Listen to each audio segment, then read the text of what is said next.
हातने तुझ्या कोमल श्री चरणाला ते टोचेल प्रभू, टोचेल. क्षमा कर, आत्ताच येऊ नको, माझी तयारी होऊ दे. जागाच नाही माझीकडे, तुला कुठं बसवू देवा, कुठे बसवू. भाषा एकच आहे, शब्दात बदल आहे फक्त. आपली तयारी कुठे आहे इतकी? नाही ना.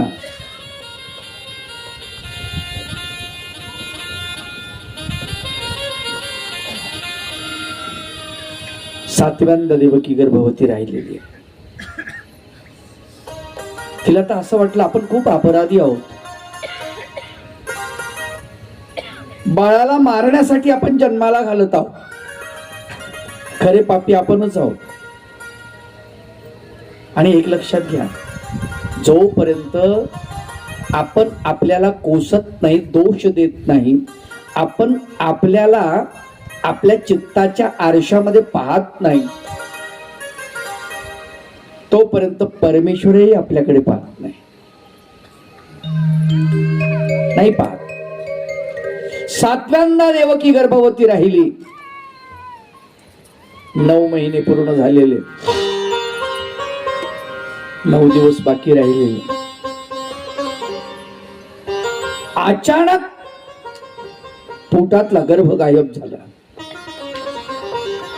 आश्चर्य वाटलं. देवकी रडायला लागली. नाथ, आतापर्यंत पुत्राचं मुख तरी दिसत होतं, आता तेही नाही. काय वाढवून ठेवलंय प्रकृतीने आपल्या पुढे माहित नाही. अगं भगवंताला जे मंजूर आहे ते होईल. वार्ता कंसापर्यंत पोहोचली. देवकीच्या पोटातला गर्भ गायब झाला आणि कंस विकट हास्य हसायला लागला. तो म्हणतो, गर्भ मला घाबरतोय. असं आहे का? नाहीये. माणसाला वाटतं तसं. अहंकार वाढत गेला की तसंच वाटत असतं. प्रत्येक माणसाला असं वाटतं की मीच करतो सगळं. मला एक सांगा, तुम्ही लोकांना सांगता मी घर बांधलं, खरंच घर तुम्ही बांधलं का गावंड्याकडून बांधून घेतलं? गंमत आहे ना. पण तुम्ही सांगता मी घर बांधलं. बरं, ते करताना किती लोकांची मेहनत आहे त्याच्यामध्ये. ठीक आहे, पैसे तुम्ही दिले असतील, गवंडी आहे, पाणी मारणार आहे, नदीतली वाळू तुम्ही आणलेली आहे, जंगलातले दगड फोडले त्याची गिट्टी तुम्ही आणलेली आहे, खडी, कारखान्यातला लोहा तुम्ही आणलेला आहे, किती किती उसनवारी आहे, सिमेंट आणलं कारखान्यामधून, त्याच्यानंतर तुम्ही म्हणजे माध्यमातून, यंत्रांच्या माध्यमातून खोदून घेतलेलं आहे, मिस्त्रीच्या माध्यमातून बांधकाम केले, विटा आणलेले आहेत, दगड आणले असतील. सगळं झाल्यानंतर त्याला प्लास्टर वगैरे सुंदर केलेलं आहे. मग ते वालपुट्टी, अमकं टमकं, वेगळे रंग, त्याला सुशोभित केलं. किती किती सगळ्यांचं मदत आहे तुम्हाला निसर्गातल्या वस्तूंची. हे बघा ना, आमचा टेबल किती चांगला आहे, ह्या खुर्च्या किती मस्त आहेत, महाराजासारख्या दिसतात ना खुर्च्या. महाराजा चेअर बघा किती छान आहे. अरे वेड्या, जंगलातलं सागाचं लाकूड आहे ते तोडून आणलेलं आहे, त्याला आकार दिलेला आहे. तुझं काय याच्यामध्ये? ते सौंदर्य निसर्गामध्ये आहे. बघा नाही, फरशी किती सुंदर दिसते, ऐकाने आरशासारखी. चेहरा बघा त्याच्यामध्ये कसा दिसतो. अरे फरशीमध्ये चेहरा दिसतो हे बरोबर आहे, पण चेहरा चांगला आहे का हे पाय ना तुझा. खरंच चेहरा चांगला आहे का आपला? अनेक गोष्टी आपण ते करत असतो आणि सगळं केल्यानंतर घर मी बांधलं, गाडी मी घेतली, बंगला मी बांधला, गाडी समोर ठेवलेली आहे, मी शेती घेतलेली आहे, सगळं मीच केलं, आमकं केलं, टमकं केलं, येऊ केलं, तेऊ केलं. मला एक सांगा, श्वास तुम्ही घेता की तुमच्या शरीराची यंत्रणा घेते? कोणी म्हटलंय मी श्वास घेतो असं म्हटलेलं ऐकलंय कोणी? एखादी म्हातारी बसली, आणि दुसरी शेजारीने आली, काय काकू, कस काय, काय चाललंय, काय करता? काही नाही बाई, श्वास घेते. असं म्हणलंय का एखाद्या बावलीनं किंवा एखाद्या बाबानं? नाही. महत्वाची गोष्ट आहे, तुम्ही जर श्वास घेतला नाही मरणार. ऑक्सिजन तुम्हाला जर मिळाला नाही, एका मिनिटाच्या आत माणूस मरू शकतो, एकाच मिनिटाच्या आत मध्ये. अवघड गोष्ट आहे. तो ऑक्सिजन हे शरीर आपोआप घेतो, त्याच्यावर तुमचा ताबा आहे. महत्वाची गोष्ट आहे, ताबा तुमचा नाही आहे. शरीरातल्या सगळे यंत्रणा जी आहे, पचन संस्था, रक्ताभिसरण संस्था, चेता संस्था, उत्सर्जन संस्था, कितीतरी 5 संस्था आहेत शरीरामध्ये. बिनबोभाट काम चाललेलं आहे. बरोबर. आपल्या गावचं पाणी तरी लवकर सुटत नाही, नळपट्टी भरूनही पाणी कधी कधी येत नाही, इलेक्ट्रिक कधी कधी बंद होती. पण शरीरातली सिस्टीम कशी आहे? तुम्हाला सकाळी जाग आली की उत्सर्जन संस्था तयार. कळलं ना? उत्सर्जन संस्था हा काढून फेकते शरीराच्या बाहेर. भलेही तुम्ही झाडू नका बर, भलेही तुम्ही कपडे स्वच्छ करू नका, पण शरीर मात्र ते काम करते. तुमच्या घरामध्ये घाण नाही राहू देत, फेकते बाहेर. ते पैसे मागितले का संस्थेने तुम्हाला? विचार करा. तुम्ही खाल्लं ते पचतं, त्याला पचन संस्था म्हणतात. मग असं आहे का? भजन कीर्तन करणारी माणसं, भगवंताचं नामचिंतन करणारी माणसं सकाळी उठतात, प्रातःकाळी उठतात, भगवंताचं नामचिंतन करतात. मग यांचंच मी पचवणार आहे आणि बाकीचे मरू दिले कसे, असं म्हणलं देवानं? माझं नावच घेत नाही, मी कशाला यांचे पचवत बसू, असं म्हटलं नाही ना. केवढा दयाळू भगवंत. ती संस्था बिनबोभाट चाललेली आहे. कोणी असो, खोटा, लबाड, मूर्ख, कसंही असू द्या, बरोबर चाललेलं आहे. सूर्यप्रकाश भगवंत आपल्याला देतात. विचार करा, सर्वांना सारखी वाटणी आहे, फुकट मिळते. सूर्यप्रकाश जर आपल्या शरीराला भेटला नाही तर आपण जिवंत राहू शकत नाही. आपल्या शरीरातली पेशी ऑक्सिजन घेते. लक्षात घ्या, हे शरीरातले जे रोम आहेत ना, आउटकोटी रोमावळी, ही पूर्ण ऑक्सिजन घेते. शरीर सुद्धा श्वासोश्वास करत, आपल्याला कळत नाही. फक्त आपल्याला कळत नाही. प्रकाश, पाणी, जमीन, सगळं याच्यावर आहे आपला ताबा आहे? कशावरच आपला ताबा नाही आहे. बरं, हे निसर्ग जितका आपण मोठं पाहतो त्याच्यावर ताबा नाही. आपल्या शरीरामधल्या बारीक बारीक सूक्ष्म गोष्टी, त्याच्यावर तरी आपला ताबा आहे? साध्या सोप्या भाषेत सांगतो अजून तुम्हाला समजण्यासाठी. दात कोणाचे? तुमचे. मग त्या दातानं पडायच्या अगोदर तुम्हाला परवानगी विचारली का? मालक, मी पडू का तसेच राहू? तुमचे आहेत की नाही? विचारलं का? त्यांनी विचारायला पाहिजे ना. अरे साधे दात तुम्हाला विचारत नाही, तुमची परवानगी न घेता पडतात आणि तुम्ही लोकांवर रुबाब झाडता. माझं कोणी ऐकत नाही. कोण आहे रे बाबा तू? तुझं कोणी ऐकत नाही? तुमचे केस पांढरे होतात, तुम्हाला विचारलंय तुमच्या मिशीनं, मालक पांढरी होऊ का काळीच राहू? नाही. काहीच आपल्या हातात नाही, लक्षात ठेवा, काहीच नाही. पण तरी सुद्धा माणूस म्हणतो हे सगळं मी केलं. अवघड गोष्ट आहे. कंसाला तेच वाटतं. म्हणलं गर्व घाबरला आपल्याला. आपलं काम असतंच आहे, काही झालं तर आपलं काम असतंच आहे, असे म्हणणारे बरेच माणसं असतात. कुत्र माहिती तुम्हाला? कुत्र दृष्टांत काही एवढा चांगला नाही. तो बैलगाडी खालून चालतो. आता बैलगाड्या कमी राहिल्या. आता मालक त्याला भाकर देतो, त्याला पाणी मिळतं फुकटचं, बाकीच्या आवारा कुत्र्यासारखं नाही ना.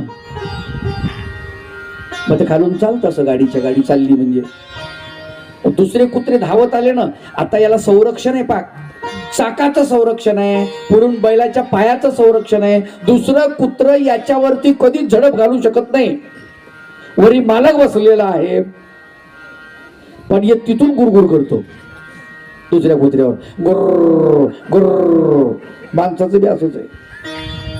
संतांचं कवर आहे, आपल्याला संरक्षण आहे, भगवंताचं संरक्षण आहे, शास्त्राचं संरक्षण आहे, सगळीकडून आपण सुरक्षित आहोत. पण आपण ही चौकट मोडून बाहेर पडतो, चौकटीतून बाहेर जातो. लक्षात ठेवा. कशामुळं? अहंकार. काय समजायला तू? आणि भलं भांडतो कुत्र दुसऱ्या कुत्र्याला. गाडी थोडीशी पुढे जाते, ते म्हणे मला काम आहे, गाडी न्यायची, गाडी वडायची, त्याच्यामुळे. नाही तर तुला दाखवलं असतं मग इंगा. आता गाडी कोण वडायले? बैल. याचा काही संबंध आहे का? काही. माणसाची अशीच अवस्था आहे, त्याची तशीच झालेली आहे. लक्षात ठेवा. कंस माणसाच्या अहंकाराचं प्रतीक आहे. प्रत्येक माणसात कंस बसलेला आहे, प्रत्येक माणसामध्ये. आपल्यामध्ये सगळेच पात्र आहेत. कंस आहे, दुर्योधन आहे, दुशासन आहे, धर्मराज आहे, द्रौपदी आहे, रावण आहे, कुंभकर्ण आहे, शिशुपाळ आहे, सगळेच आहे. तुम्ही सर बाबा असं काय म्हणता तुम्ही? सगळेच आहेत. आपल्याला कधी कधी असं वाटतं ना, नाही हे काम चुकीचं आहे, हे असं नाही करायला पाहिजे, हे बरोबर नाही आहे. आपण करतो तेच काम, आपलं मन आपल्याला सांगत असतं हे चुकीचं आहे, हे बरोबर नाही. तेव्हा आपल्यामध्ये महात्मा विदुर असतो, इथं तो बाहेर आलेला असतो स्टेजवरती हृदयाच्या, आणि तो म्हणतो चुकीचं करतोयस तू. पण कधी कधी मोठी गंमत होते, त्याच्या संग भांडायला दुर्योधन येतो. काय चुकीचं आहे? जगामध्ये सज्जन माणसाचं काही खरं नाही, जशास तसे पाहिजे अशी शिकवणारा दुर्योधन स्टेजवरती आला की मग तिथं काही तो थांबत नाही. विदुर तो बिचारा निघून जातो. आपलं कोणी ऐकत नाही, काय थांबायचं. इथंच आहे स्टेज, हे मोठं स्टेज आहे आपलं हृदय म्हणजे. बघा तुम्ही, आपली द्रौपदी होती, द्रौपदी इथं स्टेजवर आली ना, आपली इज्जत गेली की नाही? ते द्रौपदीच आहे. कोणी आपली इज्जत घेते? काय माहिती आहे? काय येते तुम्हाला? गेली इज्जत बोंबलत. माहिती आहे, लय फुशारक्या मारायला लागली तुम्ही, ते तुमच्या घरच तुम्हाला सांभाळणं होत नाही, चालले आपल्या गप्पा करायला. गेलं बोंबललं काम, तो उठतं निघून जातं. का? द्रौपदी. कोणी अपमान करतो, आपली द्रौपदी बनते. हे करू का ते करू का ते करू का ते करू, अशा अवस्थेमध्ये आपण असतो ना, त्यावेळेस अर्जुन आपल्या इथं स्टेजवरती आलेला असतो. अर्जुनालाही कळत नाही ना काय करू, युद्ध करू की करू नको. भगवंताला विचारतो, कसं करू देवा तुम्हीच सांगा. कार्पण्य दोषो पहत स्वभाव पृच्छामि त्वं धर्म सम्मूढ चेत यश्रेयसं निश्चितं ब्रूहि तन्मे शिष्यस्तेऽहं चाधिमां त्वं प्रपन्नं शिष्यस्तेऽहं चाधिमां त्वं प्रपन्नं शिष्यस्तेऽहं चाधिमां त्वं प्रपन्नं. हे भगवंता, कृपण दोषामुळे मला कळत नाही, मी तुम्हाला शरण आलो आहे, तुम्ही मला सांगा. असा आपला अर्जुन होतो ना, हे करू का ते करू, भक्ती करू का पोट भरून, सांगा मी काय करू, अशी अवस्था होते माणसाची प्रपंचामध्ये. हे करू का ते करू, अर्जुन झाला आपला. लक्षात घ्या, आपण जेव्हा दुराचारीपणानं वागतो तेव्हा आपल्यातला इथे बसलेला दुर्योधन बाहेर आलेला असतो. एखाद्या स्त्रीकडे वाईट नजरेनं आपण जेव्हा पाहतो तेव्हा आपल्यातला रावण बाहेर आलेला असतो स्टेजवरती. लक्षात घ्या.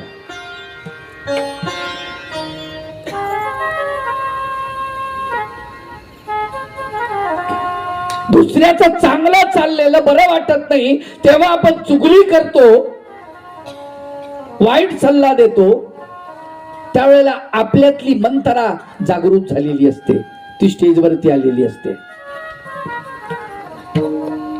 सगळे आहेत इथे, सगळे आहेत. तुम्ही असं नका समजू आपण फार सज्जन आहोत, असं समजूच नका.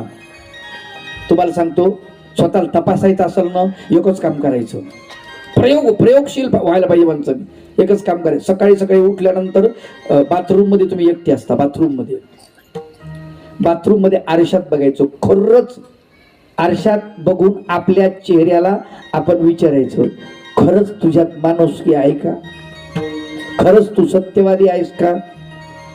खरंच तू संत प्रवृत्तीचा आहेस का? खरंच तू असत्य बोलत नाहीस का? खरंच तू लबाड नाहीस का? खरंच तू व्यभिचारी नाहीस का? खरंच तू भ्रष्टाचारी नाहीस का? स्वतःला बोला. संत बोलतात स्वतःला, हो, तेव्हा ते दुरुस्त झाले. संत बोलतायत, नको नको मना गुंतू माया जाळी, नको नको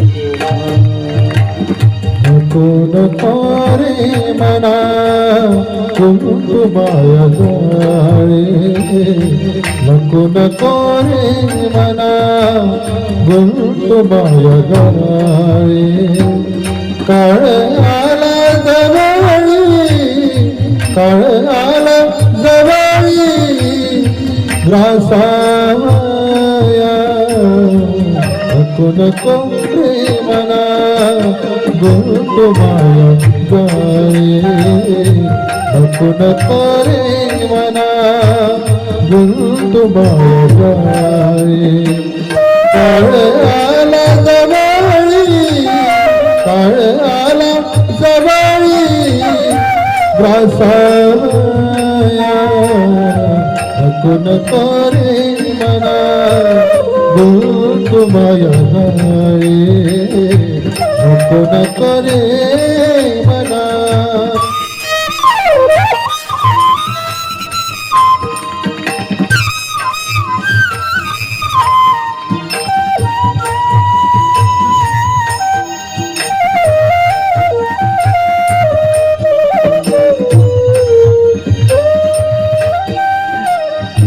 तुका म्हणे तुझा वाचविला कोणी, तुका म्हणे तुझा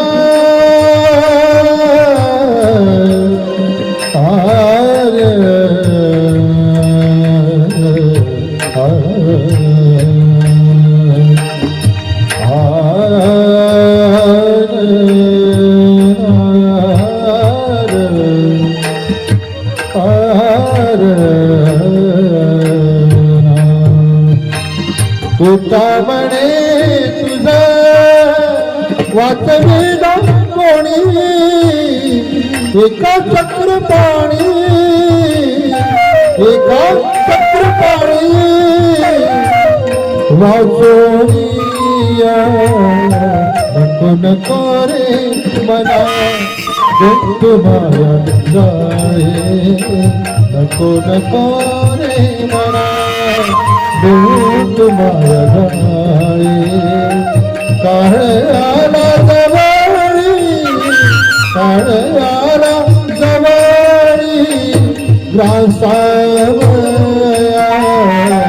नको नको रे मना गुंतू माया जाळी, नको नको रे मना, नको नको रे मना, नको नको रे मना.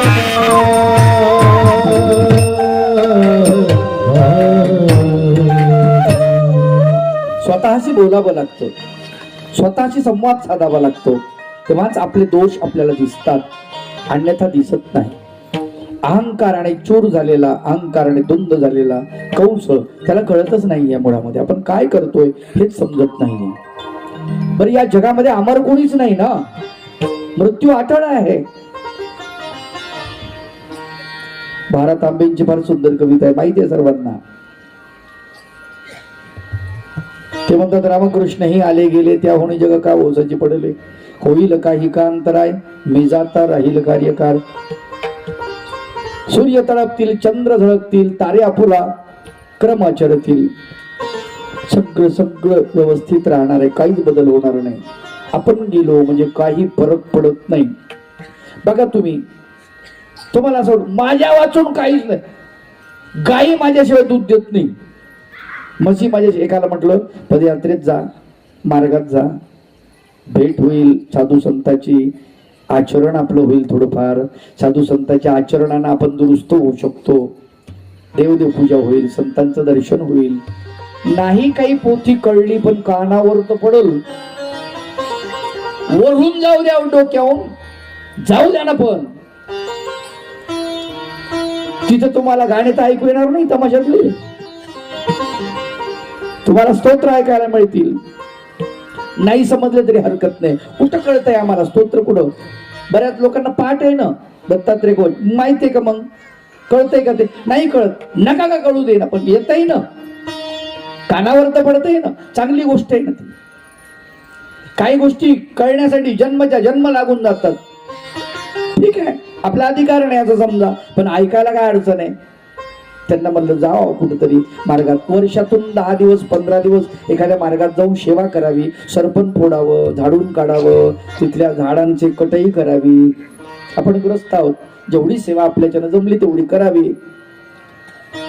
ह्या बाबा काय करावं म्हणे, दिवसभर मला कुठेही न्या, म्हणजे संध्याकाळी घरी पाहिजे. काऊन? म्हशी मायाशिवाय दूधच देत नाही. आता मला सांगा, यानं म्हशीला बांधलं का म्हशीने याला बांधलं? अवघड गोष्ट आहे का नाही? बरं मी म्हणतो आपण मेलो मग काय करायचं? दूध कोण काढून? यमाला म्हणणार आपण, हे बाबा अर्धा म्हशी माझ्याशिवाय दूध देत नाही, तू दूर कोणाला तरी घेऊन जा भाऊ, मला काही नेऊ नको, जमन असं नाही ना. कळलं पाहिजे माणसाला, जेव्हा मरण येणार तेव्हा येणारच आहे, पण कुठं कळतंय त्याला? नाही कळत ना. कंसाला गर्भ गायब झाला, कंस आनंदित झाला, पण योग मायेनं आपल्या सामर्थ्याने हा गर्भ देवकीच्या पोटातला इथून काढला आणि रोहिणीच्या पोटामध्ये नेऊन तिथे ट्रान्सफर केला, तिथे प्लॅन्ट केला. गर्भ प्लांटेशन नावाची जी विद्या आहे ना, कृत्रिम 5000 वर्षापूर्वीचे, हे त्याला प्रमाण आहे. सगळं जुनच आहे. आपण ते काही नाही हो, हे नवीन शोधले लावले, शास्त्रज्ञांनी लावले, अमकं झालं टमकं. अरे वेडे आहे, माहित होतं, पण ज्यांच्याकडे ते ज्ञान होतं त्यांनाच माहित होतं, सर्वसामान्याला माहित नव्हतं. आजही तुम्हाला काय कळतंय? तुमचा डोळा आहे. डोळा कोणाचा? तुमचा. डोळ्याच्या डॉक्टरकडे जावं लागतं. पोट तुमचं इतक्या जवळ आहे, पोट बिघडलं तुम्हाला कळत नाही. वरून बी व्हायले आणि खालून बी व्हायले. डॉक्टर साहेब कसं व्हायले? बंद करा, हे बंद करा, नाही तर मी मरून. कळते का? काहीच कळत नाही ना आपल्याला. अहंकार किती मोठा, प्रचंड प्रमाणामध्ये. तिकडे मात्र अचानक रोहिणीच्या पोटामध्ये गर्भ आल्यामुळे ती घाबरून गेली. तिला वाटलं माझे पती तिथं कारागृहामध्ये, आणि हे असं लोकांना जर दिसलं तर लोक काय म्हणतील. रडायला लागली, हे भगवंता माझ्यावर कृपा कर बाबा, हे काय झालेलं आहे माझी अवस्था. आता मी कुठल्या तोंडानं समाजामध्ये उभं राहू, कुणाला माझं तोंड दाखवू, कसं करू मी आता? त्यावेळेला आकाशवाणी झाली आणि सांगितलं की हे जनलोक हो, रोहिणीच्या पोटामध्ये जो गर्भ आहे तो गर्भ वसुदेवाचाच आहे, तुम्ही याच्यामध्ये तिळमात्र शंका घेऊ नका. आणि लोक शांत झाले. रोहिणीला बाळ झालं, ज्याचं नाव बलराम. शेतकऱ्यांचा राजा बळी, आलं का लक्षात? दुसरा शेतकऱ्यांचा राजा बलराम. त्याचं शस्त्र काय, अस्त्र काय? नांगर. आपलं अस्त्र काय? नांगर. खांद्यावर घेऊन फिरा नांगर, छोटे कोणीच येणार नाही तुमच्याकडून. टाकू का म्हणा, फिरू का नांगर? ते सगळं विसरलो आपण. त्याच्यामुळे आपल्यावर संकट यायला लागली. लोक म्हणतात त्या बाकीच्या लोकांना शस्त्र बाळगण्याचा परवाना आहे, आपल्याला अरे तुम्हाला काही परवान्याची गरज नाहीये. तुमच्याकडे कोयता आहे ऊस तोडायचा, काय गरज आहे तुम्हाला? ऊस तोडायचा कोळता आहे, कुऱ्हाड आहे, कुऱ्हाडीची परवानगी लागते का? नाही लागत. तुमची शस्त्र आहेत, त्याला तयार ठेवा ना. एक लक्षात घ्या, धर्म संस्कृती कोणी जर बुडवायला येत असेल आणि त्याला त्रास द्यायला येत असेल, आपली इज्जत लक्षात ठेवा. त्या ठिकाणी हिंसा ग्राह्य आहे. गोपालकृष्ण भगवंताचं तत्वज्ञान आहे. लक्षात घ्या.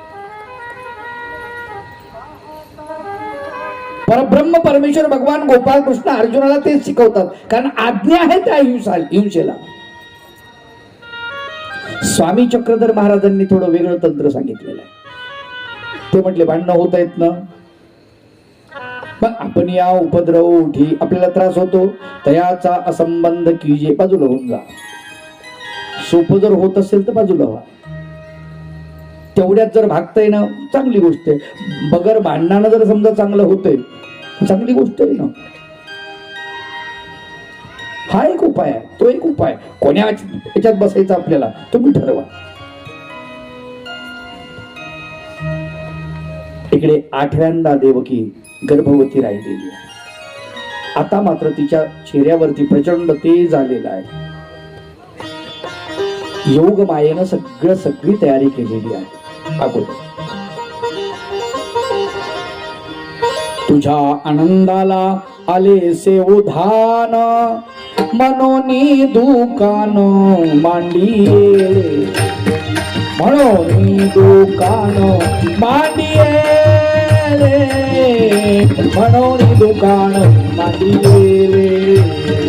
तुझ्या आनंदाला आले से उधान, मनोनी दुकान मांडिये रे, मनोनी दुकान मांडिये रे, मनोनी दुकान मांडिये रे. रचोनिया सृष्टी आम्हा आणि येले, रचोनिया सृष्टी आम्हा आणि येले, रचोनिया सृष्टी आम्हा आणि येले, रचोनिया सृष्टी आम्हा आणि येले, रचोनिया सृष्टी आम्हा आणि येले. ज्ञान रत्न दिले मोक्षाला गेले, ज्ञान रत्न दिले मोक्षाला गेले, ज्ञान रत्न दिले मोक्षाला गेले. या सृष्टी आम्हा आणि येले, ज्ञान रत्न दिले मोक्षाला गेले, ज्ञानरत्न दिले मोक्षाला गेले, ज्ञानरत्न दिले मोक्षाला गेले. तो आनंद देण्यासाठी आनंद घन परमेश्वर अवतरित होतो, सृष्टीमध्ये अवतार धारण करतो. कालच सांगितलं अवतार शब्दाची व्याख्या. तो इति तरती, त्या तरतीला अव उपसर्ग लागला आणि अवतरती शब्द झाला, विरुद्धार्थी शब्द झाला. 22 उपसर्ग आहेत मराठीमध्ये, 22. बऱ्याच लोकांना भानगड काय उपसर्ग हेच माहित नाही. संस्कृतच्या विद्यार्थ्यांना ते माहिती आहे. प्र, परा, अप, सम, निस, निर, दुस, दुर हे उपसर्ग आहेत.